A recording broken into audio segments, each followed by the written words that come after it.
যাবি খেলতে কি ব্যাডমিন্টন? গুড মর্নিং, স্বাগত জানাই আবার আমার একটা নতুন ব্লগ ভিডিওর সাথে। তো কেমন আছেন আপনারা? আশা করছি ভালো আছেন।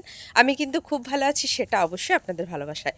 তো সকালবেলা উঠে কোথায় যাচ্ছি দেখুন, সকাল সকাল পৌঁছে যাচ্ছি কোথায়, তো সেটাই আপনাদেরকে আমি দেখাবো। এই যে আমার কাছে রয়েছে ভাত, যেটা আমি দিতে যাচ্ছি একটা জায়গায়।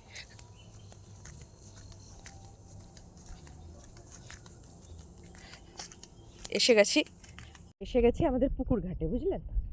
পুকুর ঘাটে মাছকে দিতে এসেছি খাওয়ার। এই এই দিয়ে দিলাম ভাত।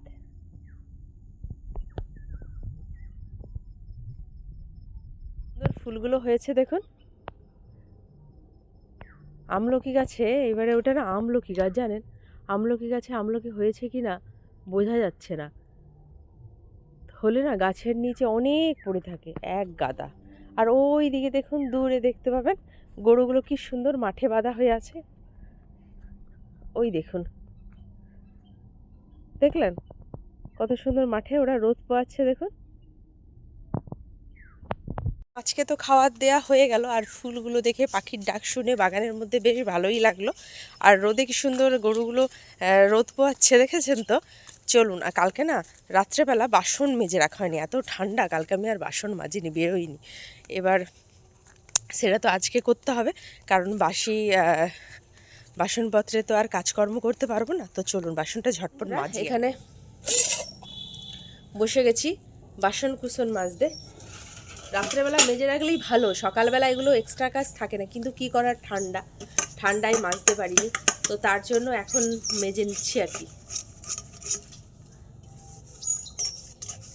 বাপের বাড়ি হলে মা ছিল, শ্বশুর বাড়িতে আর কে আছে বলুন?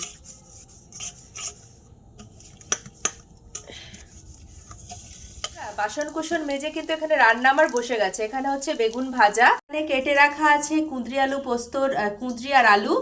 কুকারে দেওয়া আছে ডাল সিটি দিয়েছি। রয়েছে মাছ ভাজা, মাছের টক করব, তার জন্য কিন্তু আমার কমপ্লিট হয়ে গেছে ভাত। তো রান্না ওদিকে হচ্ছে, আর এদিকে দেখুন আমার ছেলেকে, পরীক্ষা তো মোটামুটি তার শেষ, সে এখন ঘুরে ঘুরে বেড়াচ্ছে। কিরে, পরীক্ষা তো শেষ, ঘুরতে টুরতে কোথাও যাবি নাকি? হ্যাঁ, যাবি না? বন্ধুরা, মাছের টক বানাবো, তো সব রান্না মোটামুটি তো হয়েই গিয়েছে। ওইদিকে ছেলেও দেখলেন ঘুরে বেড়াচ্ছে। তো আমি মাছের টক বানাবো। মাছের টক বানানোর জন্য কিন্তু আমি খুব সিম্পলভাবেই মাছের টক বানাই, অত ফোড়ন টোড়নের ব্যাপার নেই। এখানে সর্ষে আর তিল দুটো একসাথে বেটেছি, সেটাকেই তেলের মধ্যে দিয়ে দিলাম। আর এখানে দেখুন আমসোটা ছিল, এগুলো আমাদের বাড়ির আমসোটা।